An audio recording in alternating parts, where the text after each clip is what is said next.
everyone, and welcome to a Love, Light, and Learn mini. My name is Trishan Renee Love, but since I'm a caring adult, you can call me Miss Love.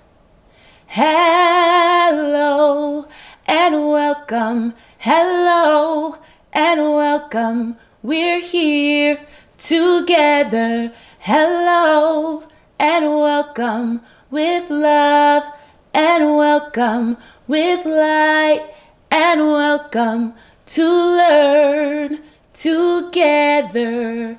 Hello and welcome.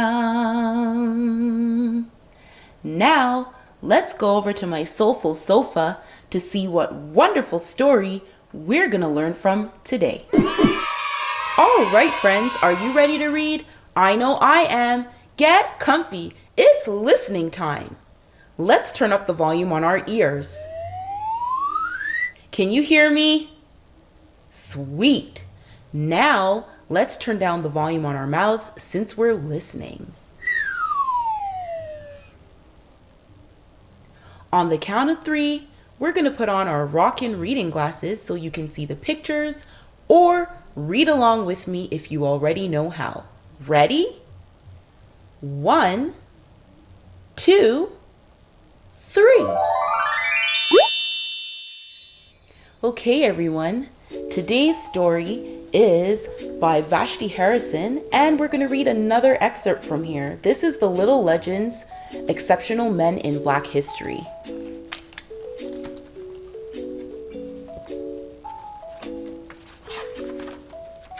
So today we're going to learn about James Armistead Lafayette.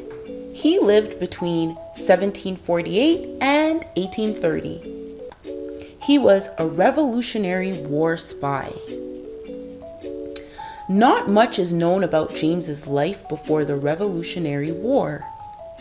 He was born enslaved in Virginia, and his owner, who managed military supplies, taught James to read and write, so he could be a better worker. During the war against the British, James heard that any slave who fought for the Americans' Continental Army would be freed if the Americans won the war.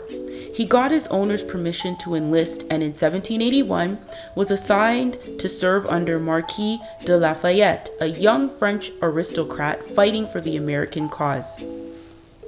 At first, James used his knowledge of the Virginian landscape to transport messages, but then James and Lafayette had a better idea.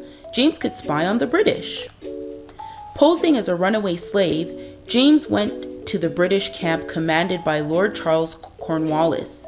James helped lead troops through the unfamiliar land. No one suspected that he could read and write, so generals and other soldiers talked about their tactics in front of him, and he was given access to British maps and plans. Secretly, he memorized details and reported back to Lafayette. James became so trusted by the British that he was asked to spy on the Americans. He agreed, but gave the British only false information. Equipped with James's accurate information about British troop size, strategies, and morale, the Continental Army defeated the British at Yorktown, effectively ending the war. Imagine Cornwallis's surprise when he entered Lafayette's headquarters to surrender and saw James there. After the war, enslaved people who served as soldiers were freed, but James had not technically been a soldier, and he was not freed. He petitioned for his release, but was ignored. It wasn't until Lafayette wrote a letter commending James's service that his petition was granted, and he was freed in 1787. James took the name Lafayette to honor his commander and friend. He lived the rest of his life as a farmer and family man, secretly one of America's greatest heroes. This is James Armistead Lafayette, who lived between 1748 and 1830. He was a Revolutionary War spy. Wow, all that reading made me thirsty. Let's take a sip of water from our clever cups.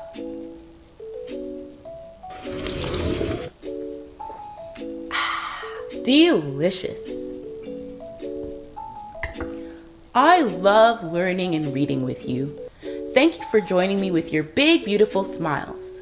Your good company brought so much love and light to this room. Okay, so we have a dash of love and a sprinkle of light. But what can we learn today?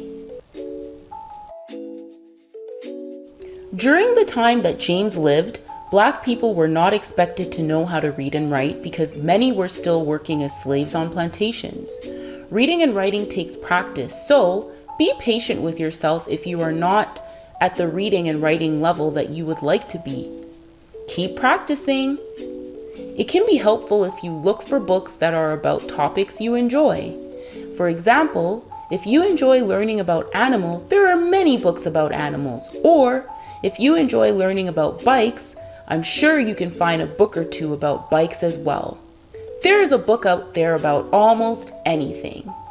You don't only have to read the books that you are reading at school. You can find other things to read so that it's so much more fun. It is just fine to do that. A great way to practice your writing skills is to write a little bit about how your day went at the end of every day. It's something that I enjoy doing too.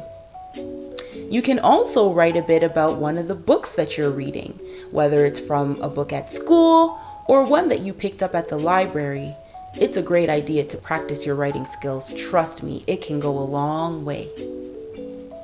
What's your favorite book? Let me hear about it.